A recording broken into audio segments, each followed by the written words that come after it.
Det er vi. Det må man sige. Kan også være det, du vil. Hvor lang tid har vi kendt hinanden? 5 år? Ja, godt og vel. Det skulle man ikke tro. 4 år. 4 år. Det føles som om, vi har kendt hinanden hele livet. Ja, det gør det faktisk lidt. Vi har altså lidt søsterforhold. Ja, det kan man godt sige. Jeg har jo faktisk ikke en søster. Julie har en søster. Ja, jeg har en søster. Jeg har ikke så... Men ja, og selvfølgelig elsker jeg min søster meget langt højere. Men det er jeg faktisk stadig glad for. Vores venskab. Mm. Ja. Og ja, ellers så... Men vi er jo så gået i gang med det her projekt. Der. Med at lave nogle små videodagbøger. Hvor vi synes, det kunne være ret sjovt for vores venner at ligesom at følge med i, hvordan vores hverdag, liv er. Vi har det mega hyggeligt og mega sjovt. Og på en eller anden måde vi vil også lidt et forbillede for mange, der godt vil have et godt venskab, så er det altid godt lige at... Ej, skal lige se noget Julie Camilla. Jeg ved i hvert fald, at der er rigtig mange sådan mine veninder, der kommer over og sådan, siger til mig, ej Camilla, hvor er I heldig at have fundet hinanden. Og hvor er Julie heldig med at have dig, altså. Fordi du giver hende bare lige det, hun har brug for. Altså, der er jo en aldersforskel. Og begge veje. Og begge veje. Jeg er nok lidt mere den vej. Giver du mig med, eller hvad?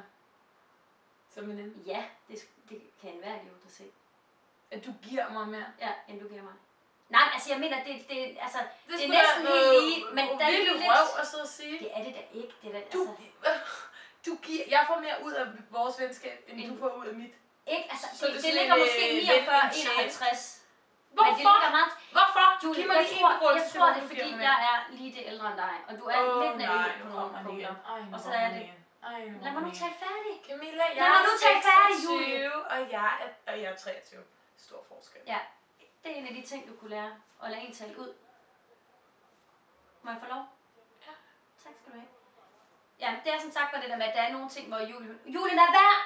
Det er så pisseprovokerende, det der. Og så sidder du bare og griner. Jeg gør ikke noget. Ja. Classic Julie. Nej, fortæl mig. Hvor er det er så typisk. Okay. Fordi hvad? Du skulle sidde og tale. Fordi forklar du, hvad du kan sige. Det kan jeg jo ikke få lov til, når du hele tiden afbryder. Jeg siger ikke noget. Jeg siger ikke noget. Du bliver ved med at snakke. Så 10 stille. Shh. Ej, Camilla. Shut. Jeg mener bare, Julie, at nogle gange så kan man bare godt mærke, at du er det yngre, og hvor det er rart, at jeg ligesom... Lad nu være med at sidde og lave de øjne, og prøve at forklare. Jeg laver ikke nogle øjne. Lige nu lytter jeg, Camilla. Godt, så lyt. Jeg lytter. Så lyt. At det nogle gange er, hvor jeg ligesom måske er lidt mere storsøster over for dig. Og du er lidt med lille søster. Jeg tror virkelig, det er noget, der foregår i dit eget hoved. Fordi sådan nej, det har jeg hørt mange sige, at det er sådan... Okay. Jamen, det er så dine venner, men vores fælles venner skulle da ikke sagt det. Altså Jesper har begge to sagt, at du har haft godt af at lære mig at kende. Nej, jeg har altså netop hørt om det. Men det er, lad det nu ligge, det er fuldstændig ligegyldigt, Julie. Nej, altså, det tror jeg ikke, det var. Og nu op. Hold selv op, Camilla. Jeg siger bare, hvad jeg har hørt. Wow. Slap af. Slap af med hvad? Du kører helt op. Kører jeg helt op? For det første må jeg ikke sidde og grine. Du siger, hvad jeg mener, så kører jeg op.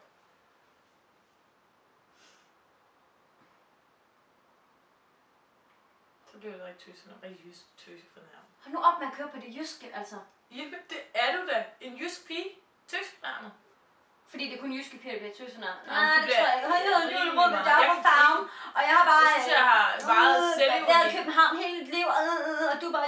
Ja, sjovt. Jeg har selvironi. Det har jeg sgu da også. Jeg griner lidt af det.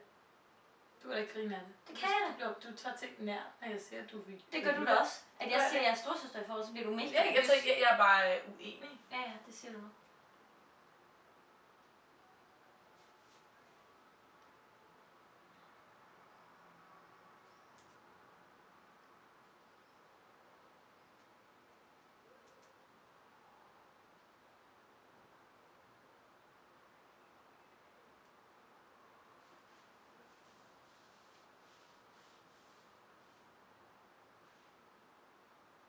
Jeg vil altså snakke gerne de der bukser tilbage. Hvad? Dem har du givet mig, Julie. Jeg har ikke givet... Nej, du har. Ja, men nu vil jeg godt have dem tilbage snart. Jeg savner dem rigtig meget. Ja, men jeg vil du gerne gav have dem mig tilbage. Tag dem af, Camilla. Du gav mig dem. Camilla, tag dem af. Camilla, det er stadig mine. Det skal du... Nej, men du gav mig dem. Camilla, tag